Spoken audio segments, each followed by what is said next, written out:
என் மகனே, உன் மனசு மாதிரியே காவேரியில இருந்து தண்ணி ஓடோடி வந்துட்டு இருக்கு. நீ கேட்கவே இல்லை.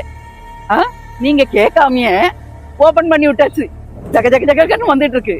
உன் மனசுயா, உன் நல்ல மனசுக்கு எல்லாமே நடக்கும். நீ அப்படியே நீ மனசுல நினைச்சாலே போதும், அது உன் கண்ணு முன்னாலே வந்து நிக்கும். நாங்கெல்லாம் நல்லா இருப்போம் யா. இனிமே பாரு, நினைச்ச உடனே மழை பெய்யுது. மன்னிக்கணும், என் மகனை வாங்க போங்கன்னு தான் பேசணும். உணர்ச்சி வசப்பட்டு வான்னு வந்துருது. மன்னிச்சிரியா.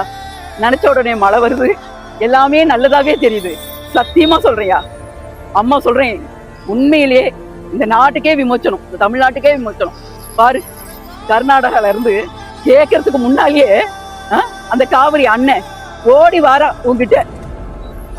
அவனுங்களால என்ன பண்ண முடியுது? ஒண்ணும் பண்ண முடியல. திறந்தே விட்டுட்டானுங்க. உன்னை தேடி வரா. அந்த காவிரி அண்ணன் உன்னை பாக்குறதுக்காக தேடி ஓடி வரா. இதுதான் உண்மையா? இன்னும் எல்லாமே நடக்கும். நீ ஒண்ணு நீ நினை.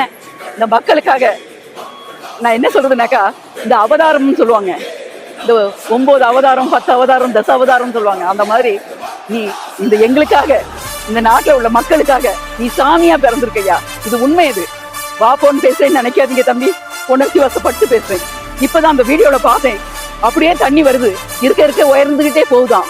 கரையில உள்ளவங்க எல்லாம் ஒதுங்குங்கன்றாங்க. என் மனசு குளிர்ந்து போச்சியா. உங்களை யாராலையுமே ஒண்ணுமே பண்ண முடியாது. எத்தனை என்ன மாதிரி அம்மாங்கள் எத்தனை பேர் உனக்காக டெய்லி சாமி கும்பிட்டுருக்கோம்யா. நீ தொட்டதெல்லாம் தெளிக்கும். நீ நினைச்சதெல்லாம் ஜெயிக்கும். வாழ்வ பல்லாண்டு.